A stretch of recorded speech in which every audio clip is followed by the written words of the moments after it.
حق تقاته ولا تموتن إلا وأنتم مسلمون يا أيها الناس اتقوا ربكم الذي خلقكم من نفس واحدة وخلق منها زوجها وبث منهما رجالا كثيرا ونساء واتقوا الله الذي تساءلون به والأرحام إن الله كان عليكم رقيبا يا أيها الذين آمنوا اتقوا الله وقولوا قولا سديدا يصلح لكم أعمالكم ويغفر لكم ذنوبكم ومن يطع الله ورسوله فقد فاز فوزا عظيما أما بعد فإن أصدق الحديث كتاب الله وأحسن الهدي هدي محمد صلى الله عليه وعلى آله وسلم وشر الأمور محدثاتها وكل محدثة بدعة وكل بدعة ضلالة وكل ضلالة في النار. Alhamdulillah, kita bersyukur pada Allah Subhanahu wa taala pada hari ini, hari Kamis malam Sabtu 2 Safar atau 1 Safar 1445 Hijriah, kita dimudahkan oleh Allah Subhanahu wa taala untuk duduk bersama mengkaji kembali matan Nawaqidul Islam, pembatal keislaman, yang ditulis oleh Fadilatul Syekh Al-Imam Muhammad bin Abdul Wahhab rahimahullahu ta'ala. Salawat dan salam semoga selalu Allah berikan pada Nabi kita Muhammad sallallahu alaihi wa ala alihi wasallam, pada keluarga beliau, para sahabat, serta orang-orang yang mengikuti beliau sampai hari kiamat kelak. Dengan nama-nama Allah yang husna dan sifat-sifatnya yang ulia, kita berdoa, Allahumma inna nas'aluka ilman nafi'an wa rizqan tayyiban wa amalan mutaqabbala. Allahumma amin. Ahibati fillah, afanillah wa iyyakum. Sebelumnya saya ingin bertanya dulu kepada Kang Nugroho. Ini sebagai penekanan saja, apakah materi kita yang terakhir itu tentang tasyabbuh ya, gitu ya, yang saya sampaikan. Ada membicarakan tentang tasyabbuh di pembatal keislaman yang ke-8. Ada tidak? Qadarullah Anda tidak hadir. Oh. Antum bisa pertanyaan Ustaz Zina? Iya kan, waktu 2 pekan kemarin tentang tasyabbuh. Tentang tasyabbuh ya. Apa materi yang terakhir yang disampaikan?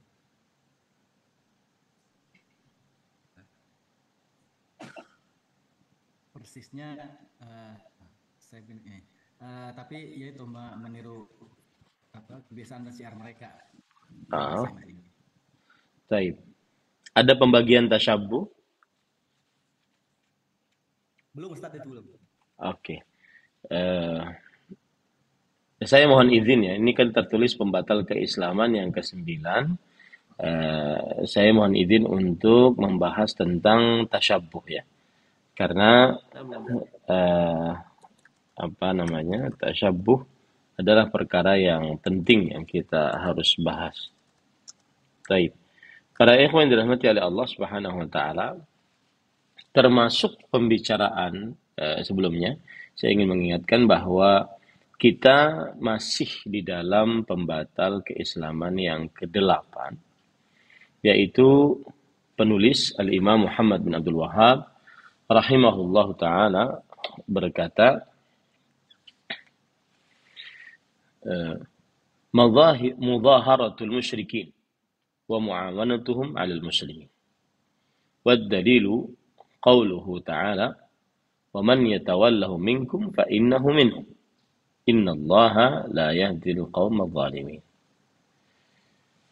Pembatal keislaman yang ke-8 adalah membela orang-orang musyrik dan menolong orang-orang musyrik untuk memerangi kaum muslimin.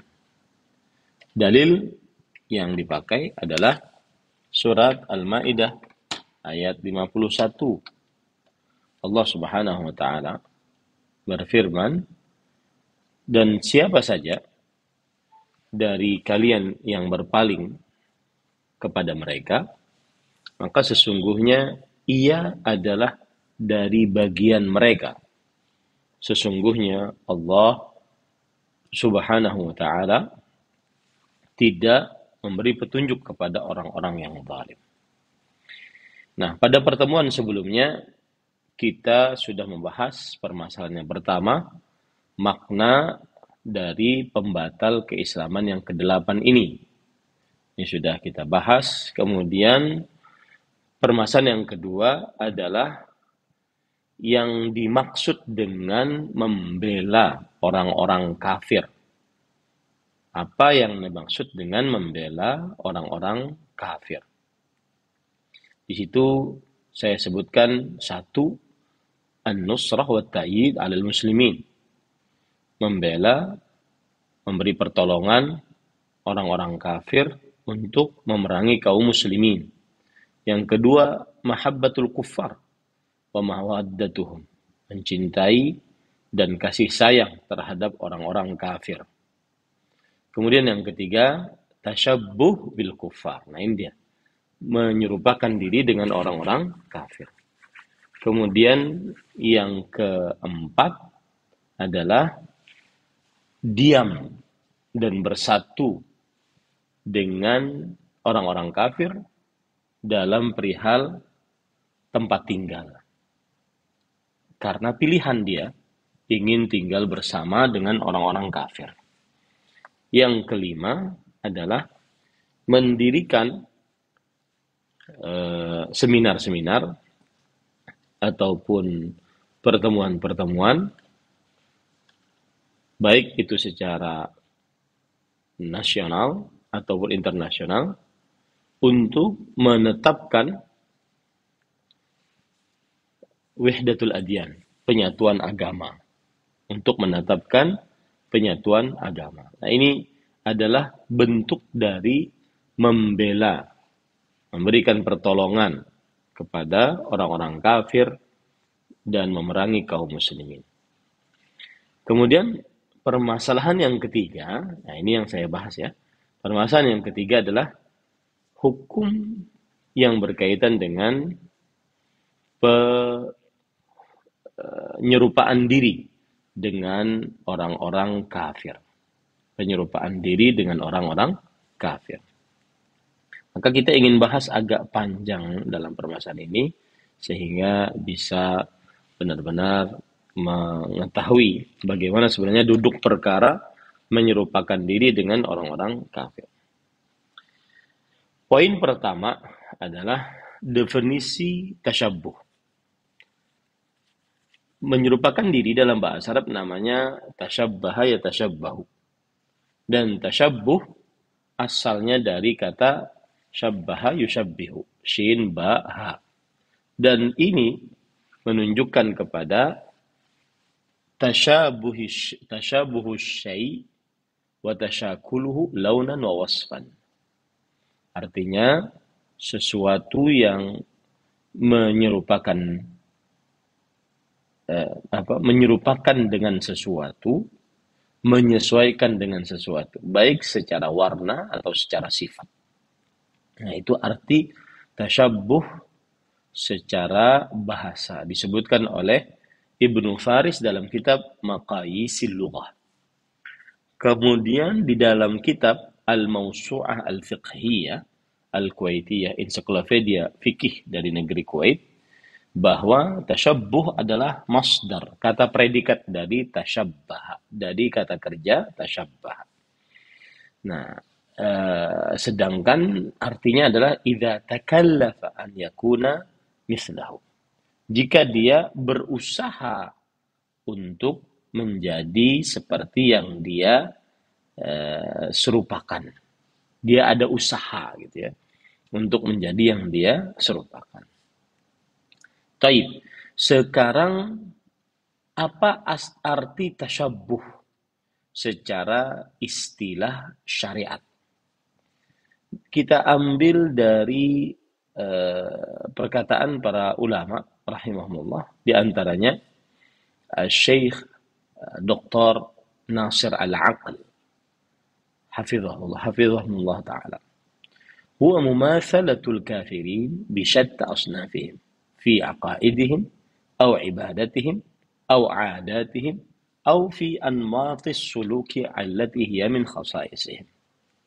Artinya, tasyabbuh adalah menyerupakan diri dengan orang-orang kafir dengan seluruh macam jenis kekufuran mereka, baik di dalam akidah atau ibadah atau adat kebiasaan atau sikap-sikap yang merupakan kekhususan mereka. Lihat ya,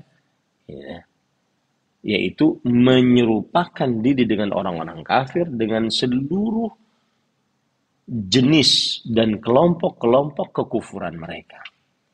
Baik dalam perkara akidah yaitu keyakinan qalbu, atau ibadah yaitu pengabdian diri kepada Allah, atau adat kebiasaan, atau sikap-sikap yang merupakan kekhususan yang dimiliki oleh orang-orang kafir. Nah, itulah yang disebut dengan tasyabbuh. Ya, ini perhatikan baik-baik. Itulah yang disebut dengan tasyabbuh. Baik. Sekarang di dalam syariat Islam ada jenis-jenis makhluk yang kita sebagai seorang muslim dilarang untuk bertasyabbuh dengannya.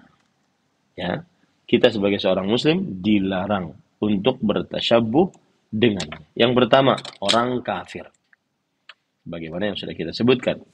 Masuk di dalam orang kafir ini ahlul kitab, kaum Yahudi, Nasrani, orang-orang musyrik, orang-orang Majusi, orang ateis, dan selain mereka yang tidak beragama Islam. Dalil yang menunjukkan akan hal ini adalah hadis yang diriwayatkan oleh Imam Bukhari bahwa Rasulullah sallallahu alaihi wasallam bersabda, "La tattabi'unna sanana man kana qablakum, shibran bi shibrin, ذراعا بذراع حتى لو دخلوا جحر ضب تبعتموه قلنا يا رسول الله اليهود والنصارى قال فمن." Sungguh kalian akan benar-benar mengikuti kebiasaan orang-orang sebelum kalian, setapak sejengkal demi sejengkal, sehasta demi sehasta, benar-benar diikuti. Sehingga jika mereka masuk ke dalam lubang hewan dhab, niscaya kalian akan mengikutinya. Hewan dhab, kenapa disebutkan di dalam permasalahan ini? Ya, karena hewan dhab ini adalah hewan yang mempunyai, nah ini gambarnya ini. Ya.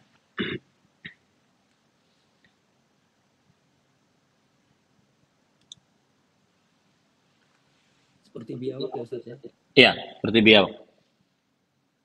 Dia mempunyai lubang yang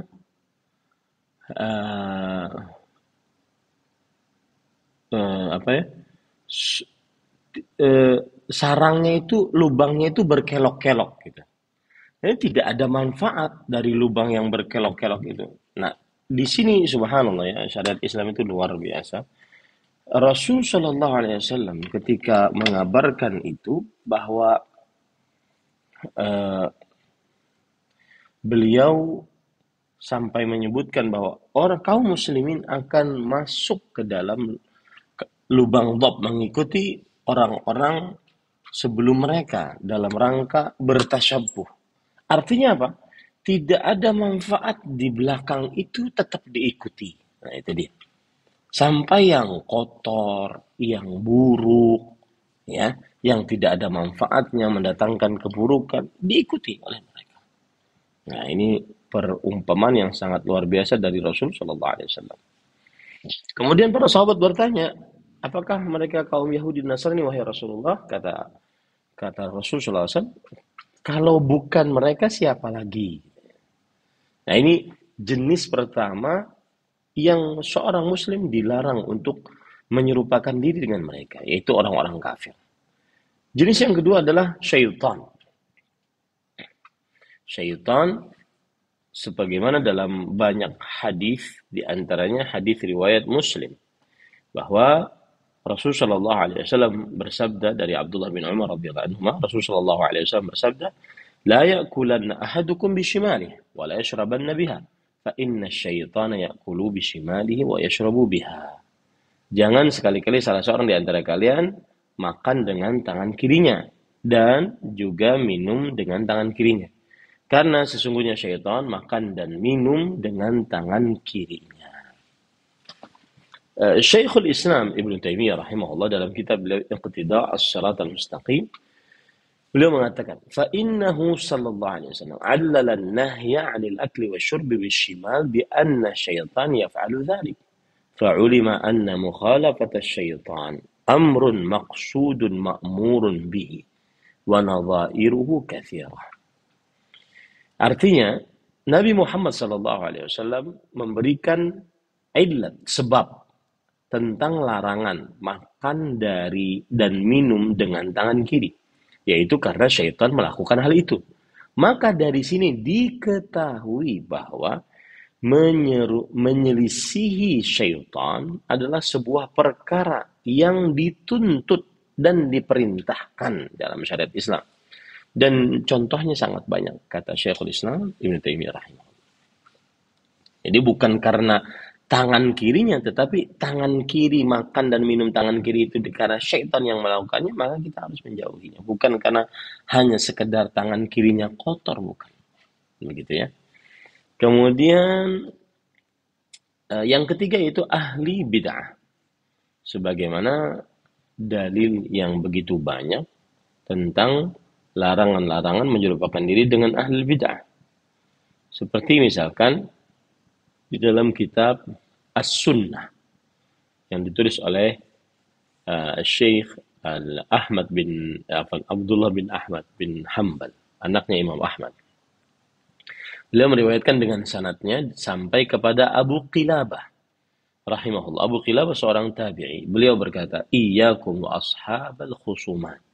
Fa inni la amanu an yaghmisukum fi dhalalatihim aw an yalbisu 'alaikum ba'dha ma ta'rifun."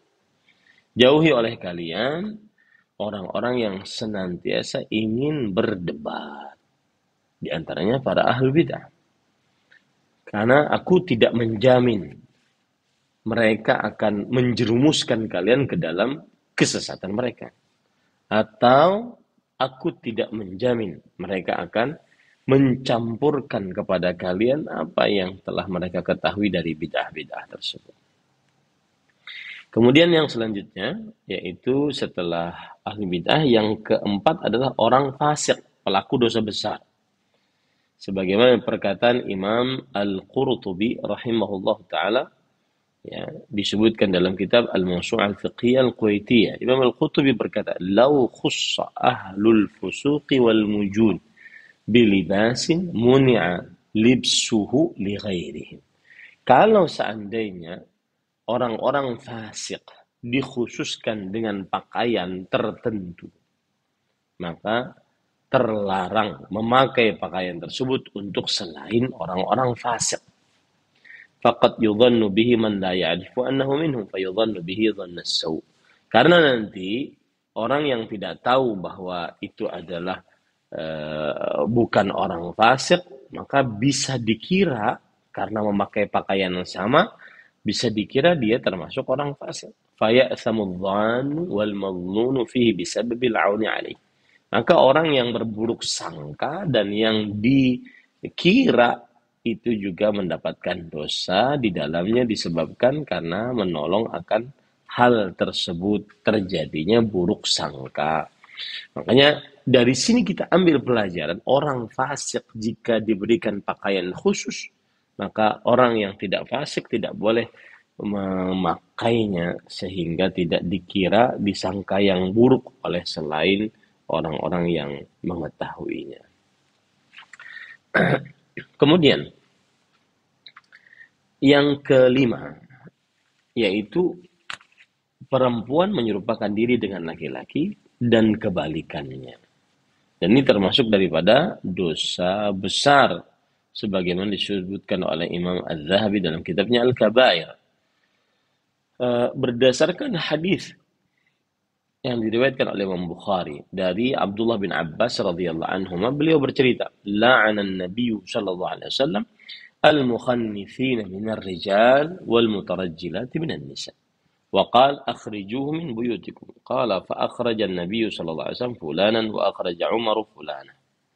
Artinya Nabi Muhammad sallallahu alaihi wasallam melarang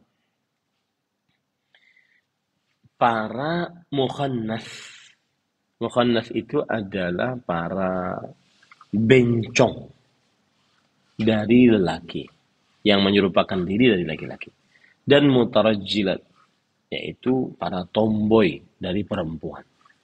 Kemudian Rasulullah SAW bersabda, keluarkan mereka dari rumah-rumah kalian. Lalu Nabi Muhammad SAW mengeluarkan fulan, sedangkan Umar bin Khattab mengeluarkan si fulana. Ini para ikhwan yang dirahmati oleh Allah SWT.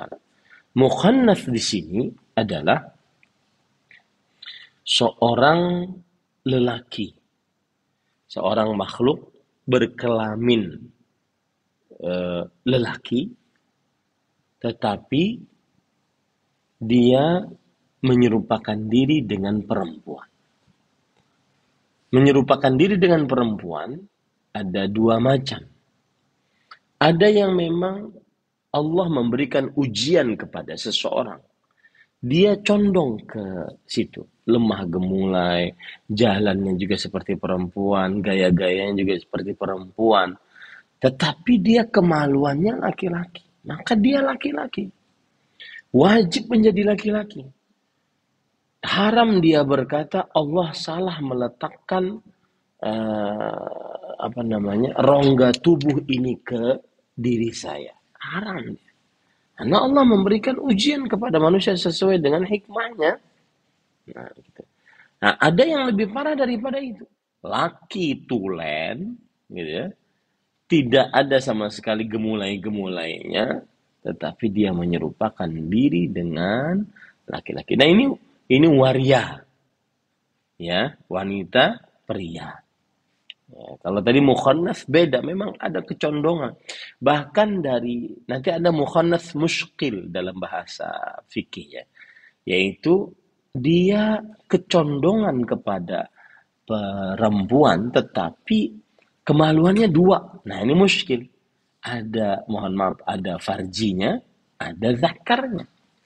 Nah, nanti sebagian ulama mengatakan ini dilihat. Kira-kira anggota tubuh lainnya mencondong kemana? Sifatnya juga mencondong kemana? Dan saya mendapati banyak pertanyaan ini seperti ini ya yang sampai kepada saya dari DM itu banyak. Ada yang muskil sekali. Ya kemaluannya dua gitu. Tapi dia adalah lebih condong kepada laki-laki. Maka saya katakan berbuatlah seperti laki-laki. Nah, seperti itu. Nah, yang dimaksud di dalam hadis ini adalah laki-laki menyerupakan diri dengan perempuan. Laki tulen nih menyerupakan diri dengan perempuan. Atau perempuan tulen menyerupakan diri dengan laki-laki. Nah, ini wajib dikeluarkan. Tidak boleh diikuti. Atau tidak boleh dibiarkan di dalam rumah kita. Lihat penjelasan para ulama. Disebutkan di dalam kitab Fathul Bari. Al-Hafidh Ibnu Hajar Al-Asqalani rahimahullah menukilkan perkataan Imam Ibnu Jarir At-Tabari. Al-ma'na la yajuzu lirrijali at-tashabbuh bin nisa fil libasi waz zina allati takhtassu bin nisa. Maknanya adalah para lelaki tidak diperbolehkan untuk menyerupakan diri dengan perempuan di dalam pakaian atau perhiasan yang khusus bagi perempuan. Dan juga tidak boleh sebaliknya. Ini pada ikhlas yang dirahmati oleh Allah Subhanahu wa ta'ala. Nah, mungkin ada yang berkata, Ustaz, ini standarisasinya agak susah, Ustaz. Karena pakaian laki-laki beda dengan pakaian perempuan, tapi di beberapa daerah berbeda-beda. Ya, maka ini dijelaskan oleh para ulama, di antaranya Imam Ibnu Taimiyah rahimahullah ta'ala. Ini subhanallah, orang ini memang merupakan karunia dari Allah Subhanahu wa taala untuk umat Islam, ya, untuk umat Nabi Muhammad SAW di abad ke-8 Hijriah sampai sekarang. Beliau berkata di dalam kitab Majmu'ul Fatawa, al-aslu fi dzalik laysa huwa raji'an ila mujarrad ma takhtaruhu ar-rijal wan nisa wa yashtahunahu wa ya'tadunahu. Fa innahu law kana kadhalik lakana idza istalaha qaumun ala an yalbasa ar-rijalu al-khumura allati tughatti ar-ra'sa wal wajha wal 'unq wal jalabib allati tusdilu fawqa ru'us hatta la yadhharu min labisya illa al-'aynan wa an talbas an-nisa al-'ama'im wal aqbiyah al-mukhtasarah wa nahwa dzalik ay yakuna hadha sa'igan wa hadha khilaf an-nass. Nah, kata beliau begini, penentuan bahwa laki-laki ini menyerupakan diri dengan perempuan, perempuan ini menyerupakan diri dengan laki, ini tidak dikembalikan kepada pilihan si laki-laki dan pilihan si perempuan, sesuai dengan kehendaknya dan sesuai dengan kebiasaannya. Tidak. Nah, karena kalau seandainya demikian, maka akhirnya nanti para lelaki memakai jilbab. Mereka anggap ini adalah pakaian perempuan. Dan pakaian perempuan, mereka memakai seperti laki-laki. Mereka anggap ini adalah pakaian laki-laki. Pakaian perempuan maksud saya. Nah, ini tidak boleh. Karena ini bertentangan dengan nas. Nah, ya itu para ikhwan. Jadi kalau sudah ada nasnya, maka pada saat itu tidak boleh ditanding dengan kebiasaan-kebiasaan. Kemudian beliau mengatakan, fal fariqu baina libasir rijal wan nisa ya'udu ila ma yaslul rijal wa ma yaslul nisa wa huwa ma nasaban ma yu'maru bihi rijal wa ma yu'maru bihi nisa. Maka perbedaan antara pakaian laki-laki dan pakaian perempuan itu kembali kepada kebaikan si laki-laki dan apa yang baik untuk perempuan, dan ini sesuai dengan apa yang diperintahkan untuk laki-laki dan apa yang diperintahkan untuk perempuan. فَالنِّسَاءُ مَأْمُورَةٌ بِالِاسْتِتَارِ وَالِاحْتِجَابِ دُونَ التَّبَرُّجِ وَالظُّهُورِ. Para perempuan diperintahkan untuk menutup diri, untuk berhijab, ya, tidak memperlihatkan kecantikan dan perhiasan dan seterusnya. Nah, seperti itu ya. Jadi mana pakaian laki-laki, mana pakaian perempuan itu sesuai dengan apa yang memang merupakan pakaian laki-laki dan pakaian perempuan, yang terutama yang sudah ditentukan dalam syariat Islam. Kemudian yang keenam yang kita tidak boleh untuk mengikutinya adalah hewan. Ada beberapa hewan yang kita tidak boleh menyerupakan diri dengannya. Seperti misalkan di dalam hadis yang diriwayatkan oleh Imam Bukhari dan Muslim, bahwa Anas bin Malik radhiyallahu anhu bercerita, Rasulullah SAW bersabda, "I'tadilu fis sujud. Wa la yabsutu ahadukum dhira'ihi inbisatal qalb." Artinya, tegaklah di dalam sujud. Janganlah salah seorang dari kalian merebahkan lengannya seperti anjing. Ya. Nah, ini saya ingin contohkan dulu bagaimana gambaran, ya, anjing itu ketika dia imbisatul kalbi, ya, imbisatul kalbi, bagaimana itu yang tidak diperbolehkan. Perhatikan ini, saya ambilkan gambarnya sehingga bisa menjadi perhatian.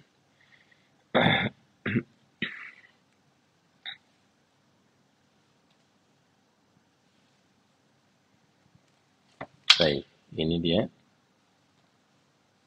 Nah, perhatikan yang di atas, ya. Nah, ini yang benar, kemudian ini yang salah. Ini yang namanya imbisatul kalbi. Ini namanya imbisatul kalbi, yaitu meletakkan lengan di atas lantai seluruhnya. Sedangkan yang benar seperti ini, cuma telapak tangan yang diletakkan. Nah, ini salah satu hewan dalam gerakan ini yang kita tidak boleh mencontohnya.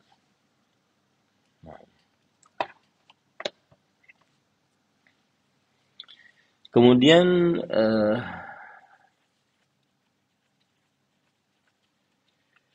seperti juga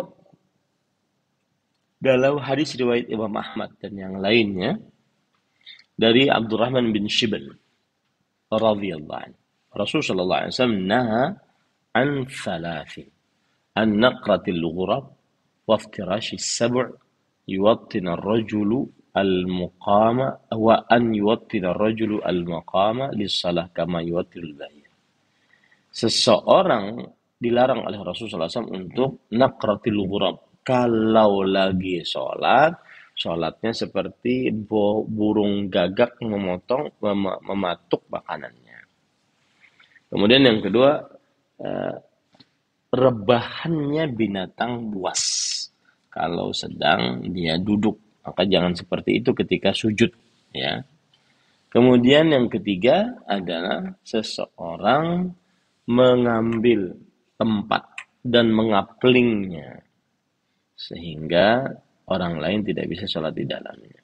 Wallahu a'lam. Dan banyak lagi yang lain. Kemudian para ikhwah yang dirahmati oleh Allah Subhanahu wa taala, apa dalil yang melarang untuk bertasyabuh dengan orang-orang kafir? Nah, ini kita langsung kepada permasalahan kita. Apa dalil yang melarang untuk bertasyabuh dengan orang-orang kafir? Dalilnya yang pertama adalah Rasulullah sallallahu alaihi wasallam bersabda dalam hadis yang diriwayatkan oleh Imam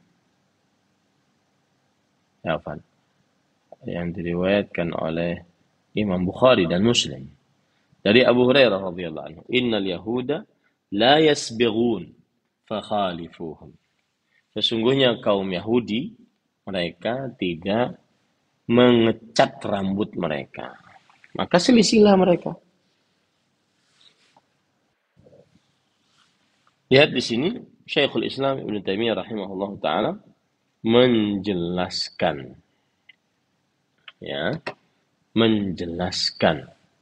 tentang hadis tadi. Amara bi mukhalafatihim wa dhalika yaqtadi an yakuna jinsu mukhalafatihim amran maqsudan lisyari'. لأنه إذا كان الأمر بجنس المخالفة حصل المقصود وإن كان الأمر بالمخالفة في تغيير الشعر فقط فهو لأجل ما فيه من المخالفة. Di dalam hadis tadi Rasul SAW memerintahkan untuk menyelisihi Yahudi, dan itu mengkonsekuensikan hendaknya jenis penyelisihan terhadap mereka adalah perkara yang dituntut di dalam syariat.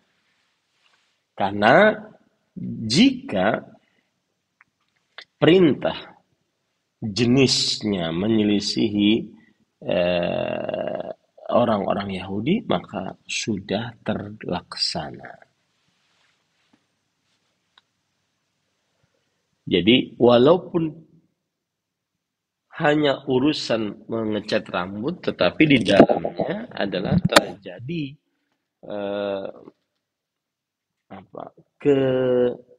ketaatan kepada Rasulullah Shallallahu Alaihi wa ala alihi Wasallam, yaitu menyelisih kaum Yahudi. Wallahu a'lam. Nah, kemudian dalil yang lain yaitu hadis riwayat Imam Ahmad dan yang lainnya dari Abdullah bin Umar radhiyallahu anhuma, bahwa Rasulullah Shallallahu Alaihi Wasallam bersabda, "Man tashabbaha biqaumin fahuwa minhum." Ya, artinya, barang siapa yang menyerupakan diri dengan suatu kaum, maka dia adalah bagian dari kaum tersebut. Lihat penjelasan menarik sekali dari Syekhul Islam terhadap hadis ini. Beliau mengatakan, "Wa hadzal haditsu," hadis ini, "aqallu ahwalihi," derajat pemahaman yang paling ringan adalah an yaqtadhiya tahrim at-tashabbuhi bihim, mengkonsekuensikan keharaman menyerupakan diri dengan orang-orang kafir. Wa in kana zahiru yaqtadi kufral mutasyabbihi bihi. Meskipun sebenarnya secara lahiriah hadis ini mengkonsekuensikan kekufuran orang yang mensyirikkan Allah, orang yang menyerupakan diri dengan orang-orang kafir. Wah, ini kan berat. Jadi secara lahiriah sebenarnya adalah berkonsekuensi mengkafirkan orang yang menyerupakan diri dengan orang-orang musyrik. Dalilnya surat Al-Maidah ayat 51. Allah Subhanahu wa taala berfirman, "Wa man yatawallahu minkum fa innahu minkum." Maka siapa saja yang berpaling kepada mereka dari kalian, maka sesungguhnya ia adalah bagian dari kalian. Nah,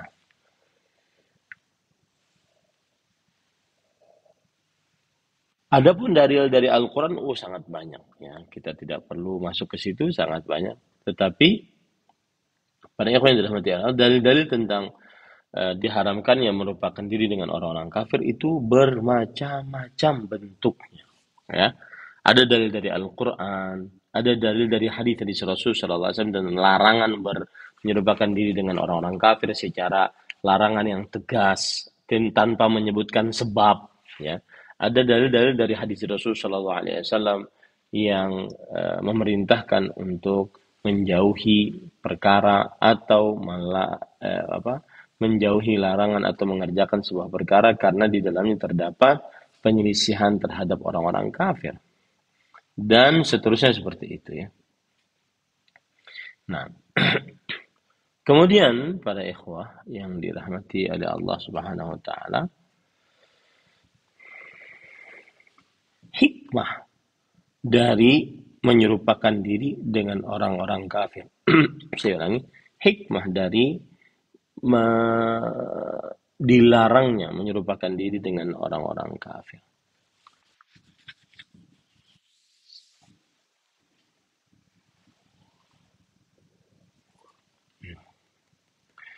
Yang pertama, hikmahnya adalah perbuatan orang kafir didasari kesesatan dan kerusakan. Ini sebagaimana dikatakan oleh Syekhul Islam Ibnu Taimiyah rahimahullah ta'ala. Ya.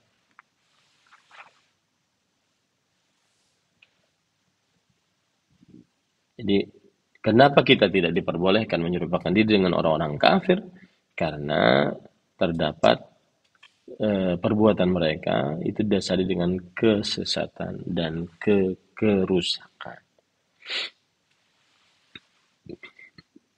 Kemudian yang kedua,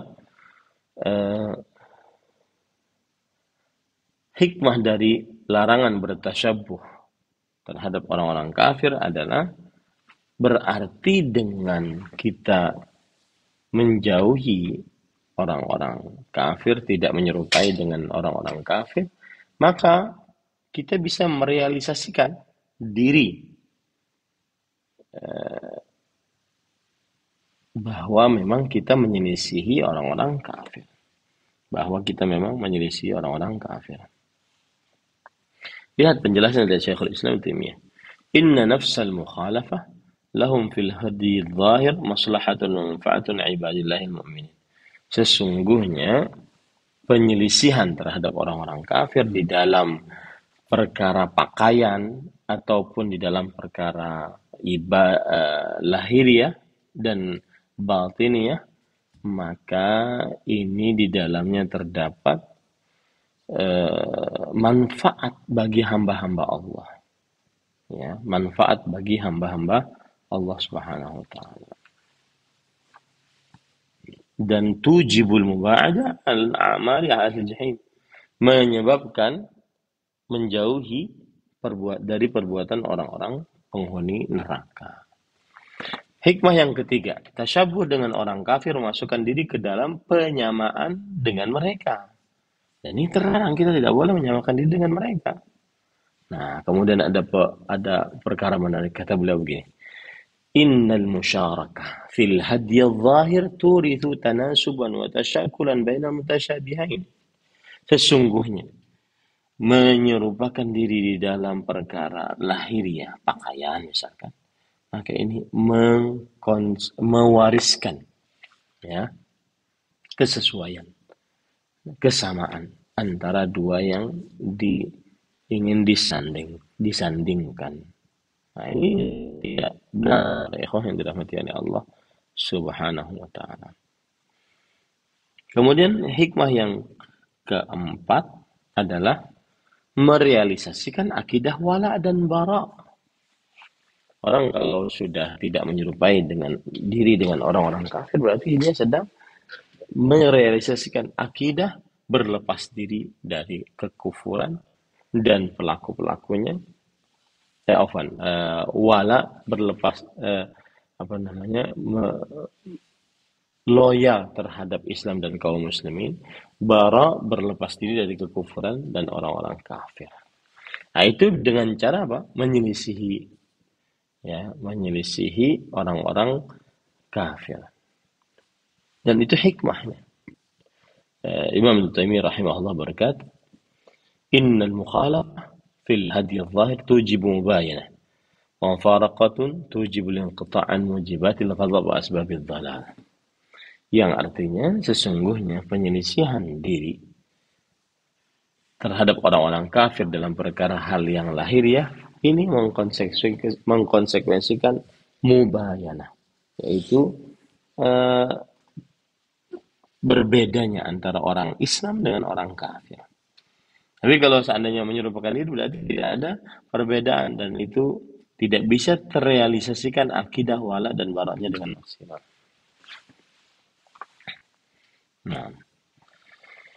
Nah, kemudian para ikhwah, perkara selanjutnya adalah hukum atau macam-macam bertasyabuh dengan orang kafir. Imam Muhammad bin Shalih Al-Utsaimin rahimahullah membagi bertasyabuh dengan orang kafir ada 3 bagian.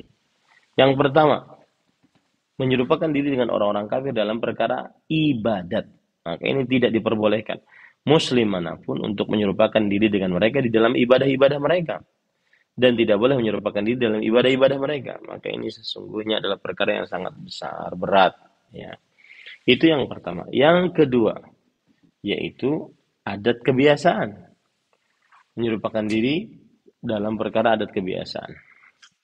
Maka ini ya seperti misalkan dia pakaian. Ya, maka tidak boleh menyerupakan diri dengan orang-orang kafir yang dalam hal ini berpakaian dengan pakaian yang khusus bagi mereka, yang nggak boleh.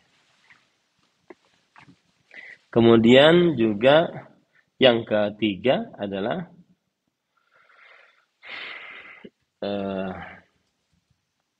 menyerupakan diri di dalam perkara-perkara produksi sesuatu atau pekerjaan. Maka yang seperti ini, jika ada maslahat umumnya, tidak mengapa. Ya, tidak mengapa kembali untuk digalakkan. Nah,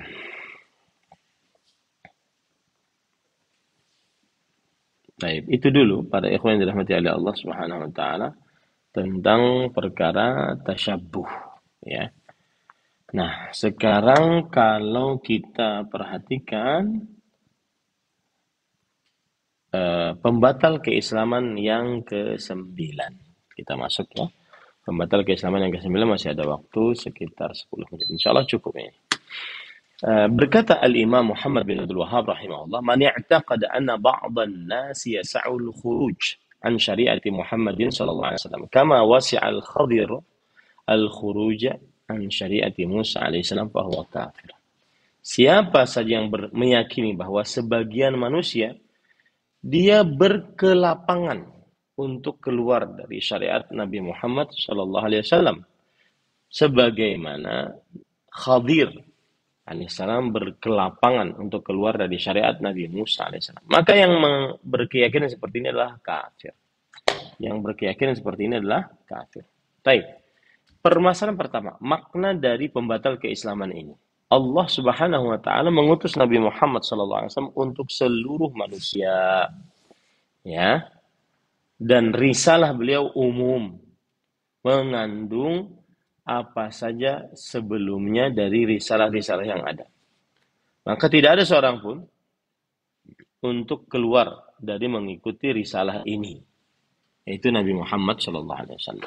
Ya, tidak ada seorang pun kecuali harus beriman kepada Nabi Muhammad SAW. Dalam surat Saba ayat 28 Allah Subhanahu wa taala berfirman, "Wa ma arsalnaka illa kafatan linnas basyiran wa nadhira." Dan tidaklah kami utus kecuali saya ulangi, dan tidaklah kami utus engkau wahai Muhammad SAW kecuali seluruhnya kepada umat manusia sebagai pemberi kabar gembira dan peringatan. Surat Saba ayat 28. Begitu juga Allah berfirman, "Qul ya ayyuhan nas inni rasulullah ilaikum jami'an." Katakanlah wahai manusia, sesungguhnya aku adalah Rasulullah SAW yang diutus kepada kalian seluruhnya. Nah, kemudian di dalam surat Al-Furqan ayat 1, Tabarakalladzi nazzal furqana ala 'abdihi liyakuna lil 'alamina nadhira. Maha suci Allah yang telah menurunkan Al-Furqan, yaitu Al-Quran atas hamba-hambanya agar beliau menjadi pemberi peringatan untuk alam semesta. Nah, ini dalil-dalil menunjukkan bahwa Rasulullah SAW diutus oleh Allah kepada seluruh manusia. Dan risalah beliau adalah universal untuk seluruh manusia. Begitu juga hadis riwayat Muslim dari Abu Hurairah radhiyallahu anhu bahwa Rasulullah SAW bersabda, "Fuddiltu 'alal anbiya bisitt, wa utitu jawami'al kalim, wa nusirtu birru'b, wa uhillat liyal ghanaim, wa ju'ilat liyal ardu tahuran wa masjidan." Aku dimuliakan di atas para nabi dengan 6 perkara. Pertama, aku diberikan bahasa yang ringkas dan penuh makna. Yang kedua, aku diberikan kemenangan dengan cara di dalam hati para musuh-musuh Allah Subhanahu wa taala terdapat rasa takut. Kemudian yang ketiga, uhillat liyal ghanaim, dihalalkan untukku mengambil harta rampasan perang. Yang keempat, ju'ilat liyal ardh tahuran masjidah, dijadikan untukku bumi yang suci dan atau masjid. Kemudian yang selanjutnya, wa ursiltu ilal khalqi kafah. Nah, ini dia. Dan aku diutus kepada makhluk secara menyeluruh. Nah, itu adalah makna dari pembatal keislaman yang ke-9 ini. Jadi maknanya adalah bahwa siapa saja mengingkari sesuatu dari Al-Quran atau hadis Rasulullah SAW yang sahih, maka seakan-akan dia menghalalkan apa yang Allah haramkan, maka yang seperti inilah kafir. Atau mengharamkan apa yang Allah halalkan, maka yang seperti inilah kafir. Nah, ini para ikhwan yang dirahmati Allah. Baik, sekarang kalau begitu, perkataan Syekhul Islam Ibnu Taimiyah rahimahullah dalam kitab beliau As-Sarimul Masnul ala Syatimir Rasul. Bayanu hadza anna man fa'ala al-maharim mustahillan laha fa huwa kafirun bil ittifaq. Siapa yang mengerjakan perkara yang haram dengan cara dia menghalalkan yang diharamkan, maka mereka ini adalah kafir dengan kesepakatan kaum muslimin. Baik, sekarang bagaimana kisah?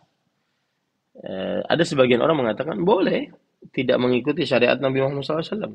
Buktinya Khadir alaihissalam tidak mengikuti syariat Nabi Musa alaihissalam. Maka para ikhwan yang dirahmati oleh Allah Subhanahu wa taala, sebagian orang memang bersandar dengan kisah ini. Nabi Khadir alaihissalam keluar dari syariat Nabi Musa alaihissalam. Maka boleh juga kata mereka kita keluar dari syariat Nabi Muhammad sallallahu alaihi wa ala alihi wasallam. Maka para ikhwan yang dirahmati oleh Allah Subhanahu wa taala, jawabannya adalah surah Al-Kahfi ayat 82. Nabi Khadir melakukan itu, mengatakan wa ma fa'altuhu an amri, aku tidak mengerjakannya karena perintahku.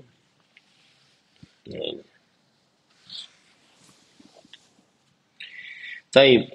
Bagaimana membantah orang yang berkeyakinan bahwa Nabi Khadir alaihissalam beliau keluar dari syariat Nabi Musa alaihissalam?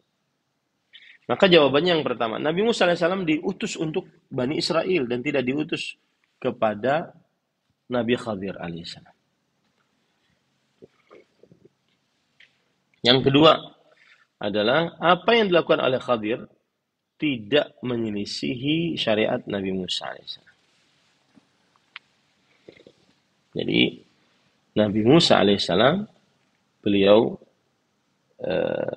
tidak dilisi oleh yang berkeyakinan bahwa boleh keluar dari syariat Nabi Musa dan berpegang teguh kepada syariat Nabi Khadir alaihissalam. Yang ketiga, apa yang dilakukan oleh Khadir adalah wahyu dari Allah. Nah, tidak boleh disamakan dengan yang mengatakan boleh keluar dari syariat umat Nabi Muhammad SAW. Ya, maka ini tidak boleh. Kenapa? Karena yang dilakukan oleh Khadir alaihissalam adalah wahyu dari Allah Subhanahu, bukan hayalan. Kemudian pada ikhwan yang dirahmati Allah, yang keempat jawabannya adalah bahwa telah tetap dari hadis-hadis Rasulullah SAW yang sahih bahwa Nabi Isa alaihissalam jika turun dari langit, ya, maka beliau akan mengikuti syariat Nabi Muhammad sallallahu alaihi wa ala alihi wasallam. Nah, alhamdulillah selesai pembatal keislaman yang ke-9. Nah, insyaallah satu pertemuan lagi pembatal keislaman yang ke-10 dan itu juga insyaallah satu pertemuan saja ya. Nah, silahkan. Masya Allah, barakallahu fikum Ustaz. Jazakumullah khairan atas materi yang telah diberikan kepada kami. Dan kita masuk ke sesi tanya jawab ya Ustaz ya. Ya. Ada satu pertanyaan sudah masuk kepada kami dari Ummu Abdurrahman. Bismillah. Assalamualaikum warahmatullahi wabarakatuh. Semoga Ustadz dan semua jamaah dirahmati Allah Subhanahu wa taala dan juga muslimin dan muslimat di mana saja berada. Mohon izin tanya Ustadz, bagaimana dengan olahraga yoga di mana gerakan-gerakannya mengikuti posisi-posisi binatang? Apakah termasuk dalam larangan menyerupai binatang juga Ustadz? Walaupun sudah tidak ada bacaan-bacaan kaum kafirnya dan hanya bertujuan melenturkan otot-otot tubuh. Jazakallah khair Ustaz atas jawabannya. Semoga Allah memberikan kemudahan untuk menjawabnya. Nah, bismillah, alhamdulillah, wassalatu wassalamu ala rasulillah wa ala alihi wa ashabihi wa man wala amma ba'd. Para ikhwan yang dirahmati oleh Allah Subhanahu wa ta'ala, hukum Islam di dalam berolahraga yoga bahwa tidak diperbolehkan bagi seorang muslim untuk berolahraga yoga sama sekali. Baik itu mengerjakannya karena mengikuti akidahnya atau hanya sekedar ikut atau hanya untuk mencari faedah yang diharapkan dan yang diyakini dari yoga. Ini jawabannya. Dan saya sedang baca fatwa ini dari Al-Islam Soal dan Jawab. Jadi bukan dari fatwa sendiri ya. Tapi saya lebih condong kepada pendapat ini gitu. Kemudian para ikhwan dirahmati oleh Allah Subhanahu wa taala, kata fatwa ini juga karena di dalamnya ada akidah yang bertentangan dengan tauhid. Kesyirikan kepada Allah, kemudian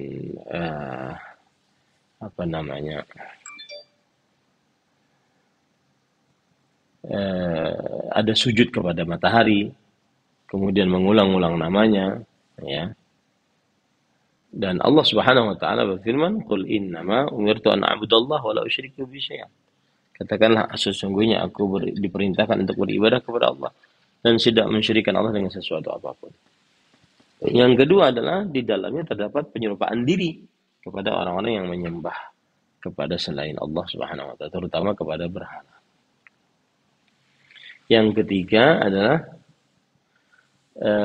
sebagian praktek-prakteknya membahayakan kepada kebanyakan manusia. Ya. Nah ini sekali lagi nih jawaban seperti ini nih hati-hati karena khawatirnya nanti menjadi heboh gitu ya. Ya, terutama praktisi-praktisi yang sibuk di yoga kemudian menjadi merasa disalahkan dan misalnya. Tapi saya bersandarnya kepada fatwa yang saya baca dan kita lebih condong kepada pendapat itu, gitu ya. Jadi kalau seandainya ada permasalahan yang berkaitan dengannya, maka kita membaca fatwa, gitu ya. Kita membaca fatwa.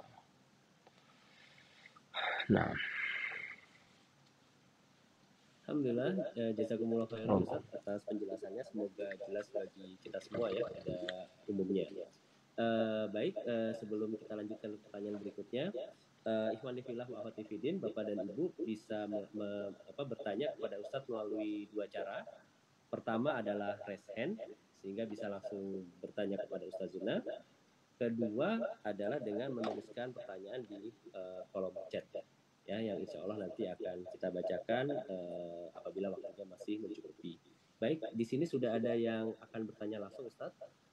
Dari ini Bapak atau Ibu Anazeka ya, kepada antum atau antuna ana buka kepada antum atau pada anti ana buka unmute. Tafadol bertanya langsung kepada Ustaz Zuna. Barakallahu fikum. Assalamualaikum warahmatullahi wabarakatuh. Ustaz, jazakumullah khairan Bapak moderator. Izin bertanya Ustaz. Permainan yang menyerupai perempuan Ustaz, seperti memakai daster, berlipstik, seperti saat tahiyah lagi heboh, apa diperbolehkan juga atau itu sudah termasuk menyerupai ya Ustaz? Jazakumullah khairan. Assalamualaikum warahmatullahi wabarakatuh. Bismillah, alhamdulillah, wassalatu wassalamu ala rasulillah wa ala alihi wa sahbihi wa man wala amma ba'd. Yang pertama adalah paling terbaik mengisi kemerdekaan dengan menyebarkan tauhid dan memerangi kesyirikan. Karena itu yang akan memberkahkan negeri. Allah Subhanahu wa taala berfirman, wa'adallahu alladhina amanu minkum wa 'amilus shalihat la yastakhlifannahum fil ard kama istakhlafa alladhina min qablikum wa la yumakkinan lahum dinahum alladhi irtada lahum wa la yubaddilannahum min ba'di khawfihim amna ya'budunani la yusyrikuna bi syai'an. Allah menjanjikan kepada orang-orang yang beriman di antara kalian yang beramal saleh, janjinya adalah Allah akan menjadikan kalian berkuasa sebagaimana orang-orang sebelum kalian. Dan Allah Subhanahu wa taala akan menetapkan agama yang telah Allah ridhai bagi mereka. Dan Allah Subhanahu wa taala akan menggantikan rasa takut menjadi rasa aman. Kapan itu bisa terjadi? Ya'budunani la yusyriku bi syai'an. Beribadah kepadaku dan tidak mensyirikkan Allah Subhanahu wa taala dengan sesuatu apapun. Kemerdekaan yang diisi dengan yang paling terbaik adalah dengan bertauhid, menyebarkan tauhid, memerangi kesyirikan, menyebarkan akidah yang benar. Karena negeri yang beriman dan bertakwa, mereka akan diberkahi oleh Allah Subhanahu wa taala. Walau anna ahlal qura amanu wattaqaw la fatahna 'alaihim barakatin minas samai wal ard walakin kadzdzabu fa akhadnahum bima kanu yaksibun. Kalau seandainya penduduk sebuah negeri beriman bertakwa, maka kami akan bukakan pintu-pintu dari langit dan pintu-pintu dari bumi. Akan tapi mereka mendustakan. Nah, ini yang paling utama. Adapun perlombaan-perlombaan, maka diperbolehkan saja karena itu adalah hal yang mubah. Tetapi tadi harus menjauhi hal-hal yang diharamkan. Di antaranya yaitu menyerupakan diri dengan perempuan apabila dia laki-laki, atau menyerupakan diri dengan laki-laki apabila dia laki-laki apabila dia perempuan. Makanya tidak diperbolehkan. Nah, dan itu termasuk pelanggaran berat dan itu dosa besar yang mungkin sudah menjadi kebiasaan oleh sebagian orang. Dan Saya berpesan juga kepada Bapak Ibu, anak-anak kita, jangan sampai bangga anak laki-laki kita itu pinter goyang, pinter lemah gemulai, jangan bangga. Itu bukan sebuah prestasi, akan tetapi itu adalah sebuah kemunduran, tidak sesuai dengan fitrahnya sebagai laki-laki. Wallahu a'lam. Nah, Alhamdulillah, jazakumullah khairan Ustaz atas penjelasannya. Di sini sudah ada 3 yang mengantri untuk bertanya. Baik, berikutnya kepada Bapak Syekh Munawan, Ana sudah unmute antum. Antum bisa unmute dan langsung bertanya kepada Ustazuna. Tafadhol Bapak Syekh Muhawan. Barakallah. Assalamualaikum Ustaz. waalaikumsalam warahmatullahi Barakallahu Assalamualaikum Ustaz. Barakallahu fiik. Pertanyaannya adalah tadi disampaikan tentang Nabi Khidir ya. Ya. Sahabat Nabi Musa. Apakah dalam penjelasannya Khidir ini nabi atau memang bukan seorang nabi Ustaz? Yang sahih yang mana Ustaz? Nah. Bismillah, walhamdulillah, wassalatu wassalamu ala rasulillah wa ala alihi wa ashabihi wa man walah amma ba'd. Yang pertama, namanya itu bukan Haidir ya. Haidir teman TK saya, Pak. Jadi yang benar adalah Khadir. Kha pakai fathah, dot pakai kasrah, ra pakai dhammah. Khadiru itu namanya. Ya. Dan kalau kita perhatikan penjelasan para ulama bahwa yang terlihat jelas di dalam Al-Quran, Khadir adalah Nabi. Seperti dalam surah Al-Kahfi ayat 65. Dijelaskan oleh Syekh Muhammad Amin Asy-Shinqiti dalam kitab beliau Adwa'ul Bayan. Ini ulama Islam abad ke-13 Hijriah, ahli tafsir. Beliau ketika menafsiri fawajada 'abdan min ibadina atainahu rahmatan min indina wa 'allamnahu min ladunna ilma. Nah, kami ajarkan kepada Khadir dari sisi kami ilmu. Nah, min ladunna ilma, dari sisi kami ilmu. Makanya akhirnya nanti ada istilah ilmu laduni. Laduni itu sebenarnya diambil dari kata min ladunna. Ladunna itu artinya dari kami gitu. Enggak, sebenarnya tidak ada istilah ilmu laduni gitu. Ya. Nah, para ikhwan dirahmati oleh Allah Subhanahu wa taala, dari penjelasan itu bahwa Syekh Asy-Shinqiti rahimahullah, penulis kitab Adwa'ul Bayan, itu menjelaskan bahwa beliau adalah seorang nabi. Kenapa? Karena diberikan rahmat oleh Allah, kemudian diberikan ilmu, kemudian juga dalam surah Al-Kahfi ayat 82 bahwa Khadir alaihissalam, beliau mengatakan wa ma fa'altu an amri, aku tidak mengerjakan ini atas perintahku, tapi perintah Allah Subhanahu wa taala. Nah, Allah a'lam.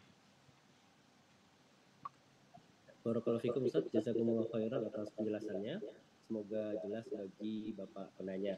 Ini berikutnya ada pertanyaan dari Kang Dedi ini. Kepada Kang Dedi, antum bisa unmute langsung dan bertanya kepada Ustazuna. Barakallahu fikum. Bismillah, Assalamualaikum warahmatullahi wabarakatuh. Waalaikumsalam warahmatullahi wabarakatuh. Wafikum barak.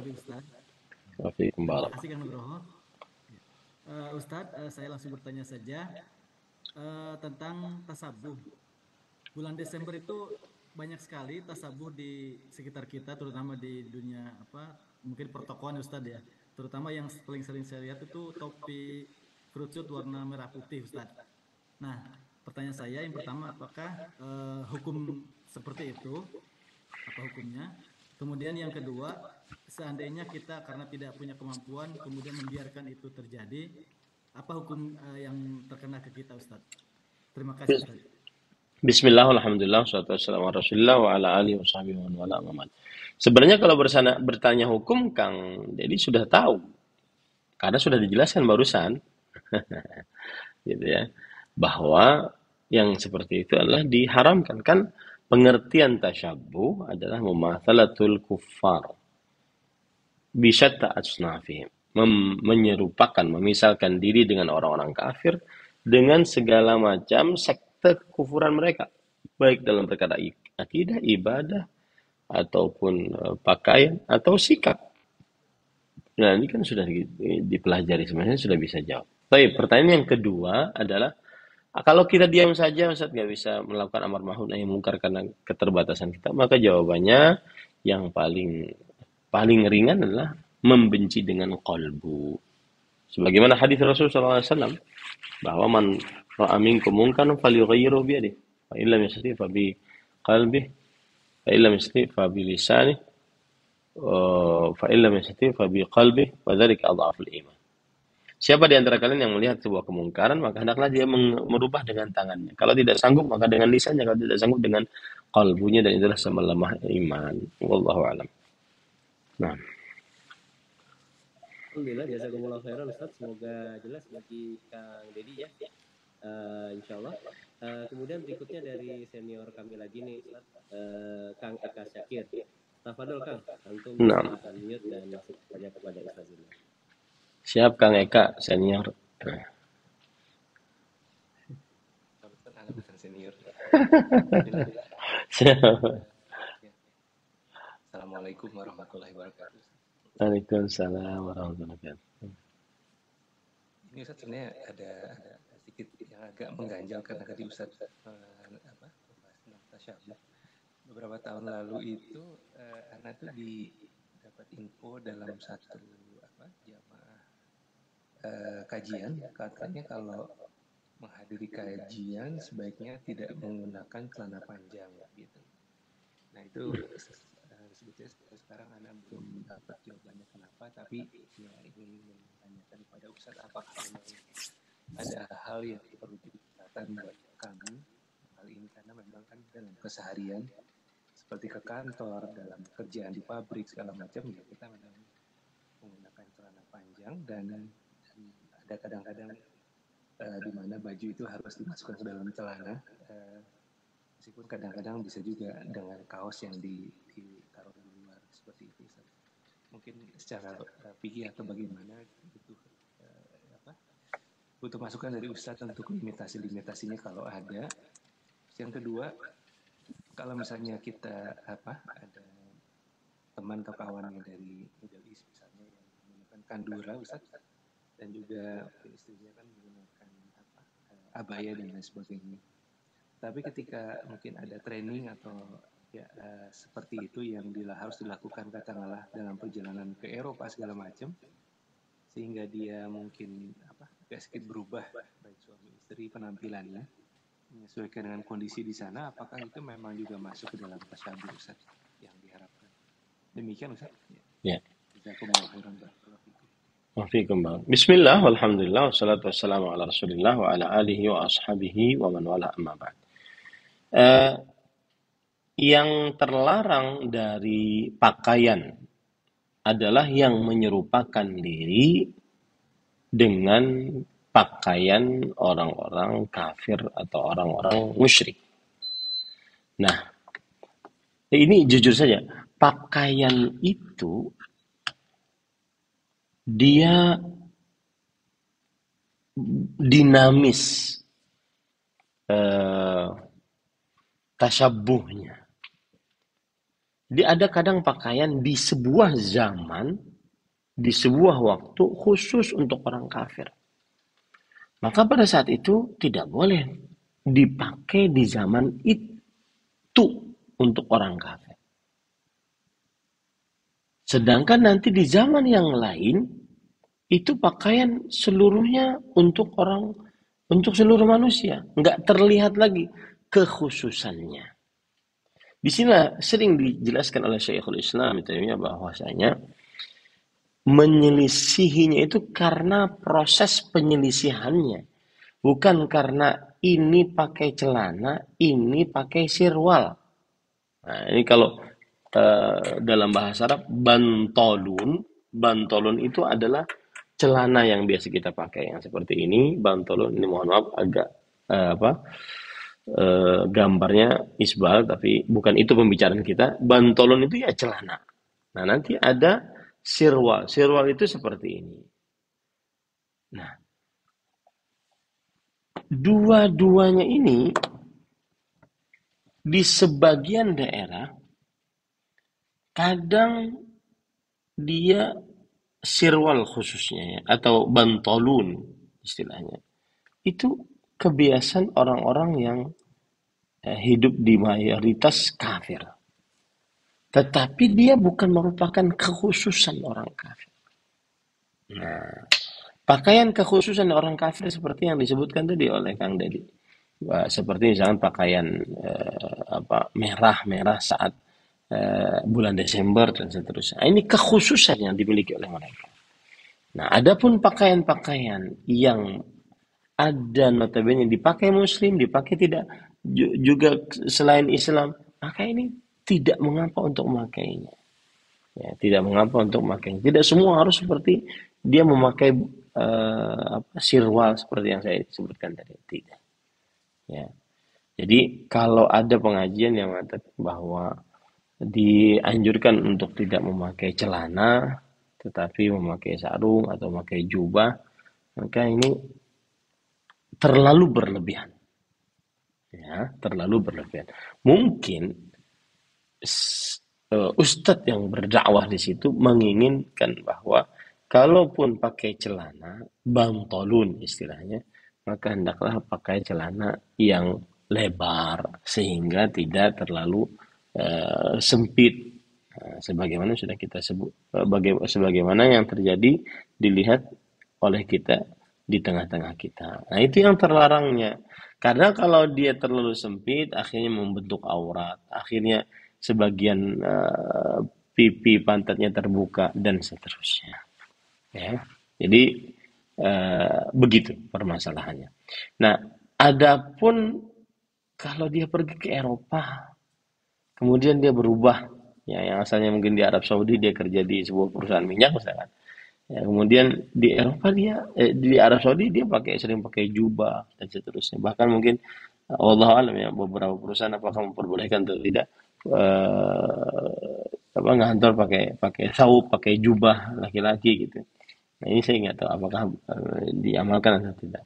Tapi kalaupun diamalkan, lalu ternyata ketika dia pergi keluar dari Arab Saudi ke Eropa karena anak dan satu lain hal, maka pada saat itu ya tidak mengapa dia memakai celana. Cuma kalau perempuan tidak, harus dari ujung rambut sampai ujung kaki 8 syarat yang sudah ditentukan oleh syariat Islam. 8 syarat. Ya Allah a'lam. Nah, Alhamdulillah, jazakumullah khairan Ustaz atas pertanyaannya. Semoga menjadi jelas buat Kang Eka Syakir. Ini berikutnya juga senior Anda Ustaz, Kang Ari. Tafadhol kita bertanya kepada Ustaz sudah. Assalamualaikum Ustaz. Barakallahu Ustaz. Waalaikumsalam warahmatullahi wabarakatuh. Antum senior ya? Insyaallah. Umurnya Ustaz. Cerah sekali wajah Ustaz malam ini, Masya Allah. Iya. Sebetulnya Ana menunggu yang sesuai materi sudah habis, jadi Ana minta izin Kang Nugi. Tempo hari yang Ana tanyakan masalah ruqyah Ustaz. Ada satu hal yang Ana pengen tanya langsung sama Ustaz, masalah teknisnya. Jika Ana ini kan misalnya sekeluarga berlima Ustaz, misalnya anak ke Jakarta ke rumah Ana yang kosong, anak 3 akhwat, Jauzah masih 1 Ustaz. Alhamdulillah. Kalau kami berlima gitu Ustaz, mau ruqyah baca Al-Baqarah, apakah asan atau diperbolehkan gitu Al-Baqarahnya dibagi 5 Ustaz, jadi baca bersamaan supaya mempersingkat waktu gitu Ustaz. Atau Ana harus sendiri-sendiri baca Al-Baqarah secara penuh? Baik Ustaz, begitu kira-kira. Jazakallah khair. Bismillah, alhamdulillah, wassalatu wassalamu ala rasulillah wa ala alihi wa sahbihi wa ala amma ba'd. Makanya rumahnya jangan terlalu banyak, Kang Ari. Ya, ada di sana, ya, banyakkan itu. Jadi susah meruqyahnya gitu. Baik, kemudian jawabannya adalah cara meruqyahnya bergantian. Jangan dibagi. Dibagi itu yang belum ada contohnya dari Rasulullah. Bergantian. Bergantian itu misalkan kan dia 2 juz 4 lembar ya. 1 Al-Baqarah itu. Maka setengah juz Bapak, setengah juz yang kedua Ibu, setengah juz yang ketiga anak pertama, setengah juz yang keempat anak yang keempat, anak yang kedua maksud saya, setengah juz yang terakhir yaitu 4 lembar, itu anak yang terakhir. Begitu. Atau pembagiannya terserah. Adapun ditentukan kamu dari ayat 1 sampai 100 ya, kemudian Bapak dari ayat 100 sampai 150, Ibu dari 150 sampai 100 sampai 200, kemudian yang satu lagi dari 200 sampai 286, kemudian selesai. Enggak. Dan dibaca bareng-bareng. Ini tidak benar. Yang benar adalah bergantian. Kalau udah capek diganti yang lain, capek diganti yang lain. Oh, taib. Baik Ustaz, berarti kalau gitu tidak bisa secara paralel. Kalau gitu berlima aja masing-masing 1 sampai selesai Ustaz, boleh juga ya? Iya. Nah Ustaz, jazakallah khair Ustaz, barakallahu fikum. Wafikum. Alhamdulillah, jazakumullah khairan Ustaz dan Kang Ari ya. Ini masih ada waktu, Ana mau bertanya sedikit Ustaz berkaitan dengan pertanyaannya Kang Eka tadi Ustaz tentang celana. Ini sebenarnya rasa penasaran Ana udah lama Ustaz. Jadi setelah Ana belajar Islam, lebih khusus ya istilahnya ngaji ya Ustaz ya. Ana tidak ingat kalau Ana pernah melihat ada asatizah yang memakai celana jeans Ustaz. Dan Ana juga tidak ingat teman-teman Ana ikhwah yang memakai celana jeans juga. Bahkan ada perkataan-perkataan yang Ana tidak tahu apakah ini benar tidak bahwa teman sebelah itu memakai celana jeans untuk menyelisih kita gitu loh. Dan kita tidak pakai celana jeans karena apa? Nah, Ana juga kurang paham. Apakah ada mungkin sebab musababnya? Walaupun tadi Ustaz menyebutkan mungkin ada jenis celana jeans yang lebar, yang tidak membentuk ya. Apakah memang ada hal-hal khusus seperti itu Ustaz? Jazakumullah khair Ustaz. Bismillah, walhamdulillah, wassalatu wassalamu ala rasulillah wa ala alihi wa sahbihi wa man wala amma ba'd. Kalau kata Ustadz Abu Sulaiman Maududi, berani sekali memakai celana jin. Nanti jinnya nggak marah gitu. Nah, itu candaan beliau ya. Tetapi sebenarnya sama saja, dia seperti bantolun yang lainnya. Apabila dia lebar dan tidak sempit, kemudian tidak membentuk aurat, dan tidak ada di dalamnya menyerupakan diri dengan orang-orang musyrik, maka diperbolehkan memakainya, memberikan hadiah dengannya, menjual belikannya. Ya, ini tidak mengapa. Adapun dia sempit, membentuk aurat, ya, membentuk aurat, atau dalam pemakainya itu menyerupakan diri dengan orang-orang musyrik atau orang-orang fasik, maka jangan dipakai.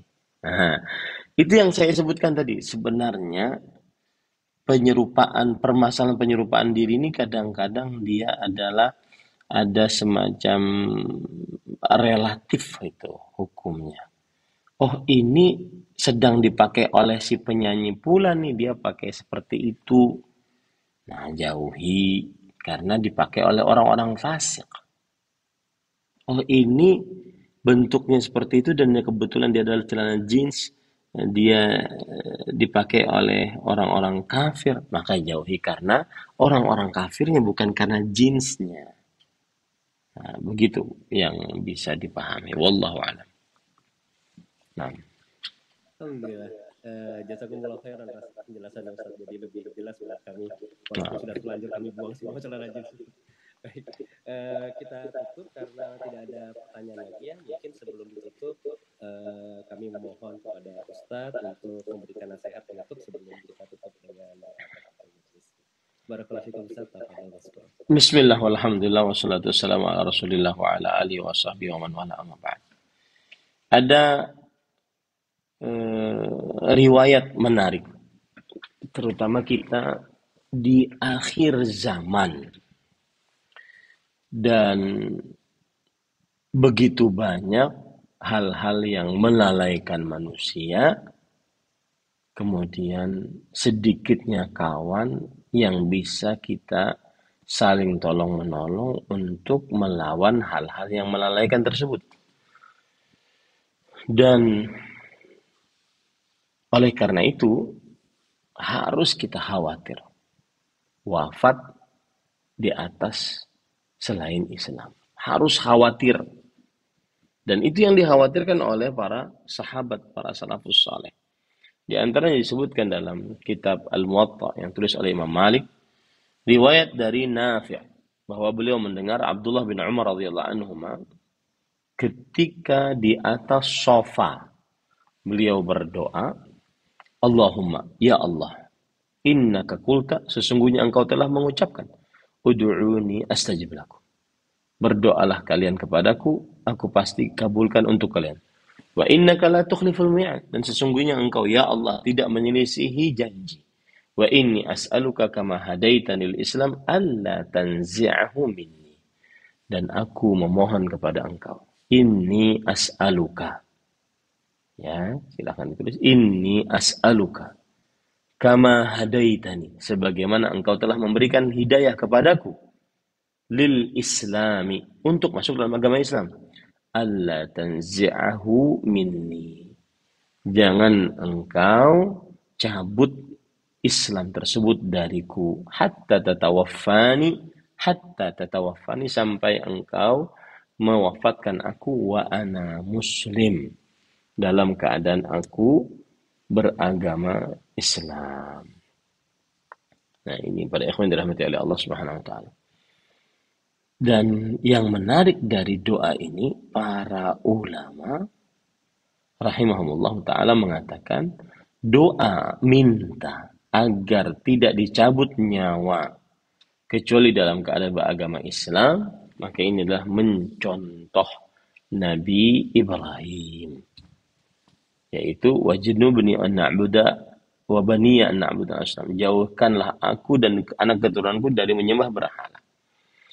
Kemudian juga mencontoh Nabiullah Yusuf, wa tawaffani musliman wa alhiqni bis salih, wafatkan aku dalam keadaan Islam dan kumpulkan aku bersama orang-orang saleh.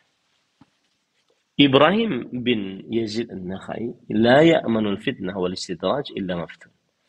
Tidak ada yang merasa aman dari ujian di akhir hidup dan dari hal istidraj, kecuali orang-orang tersebut sudah terkalahkan.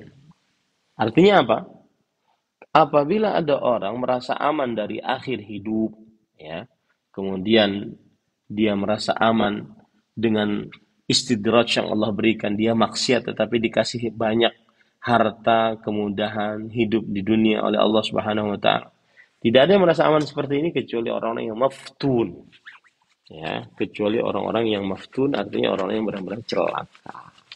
Maka hati-hati di zaman yang banyak sekali tersebarnya hal-hal yang merusak akidah, dan banyak sekali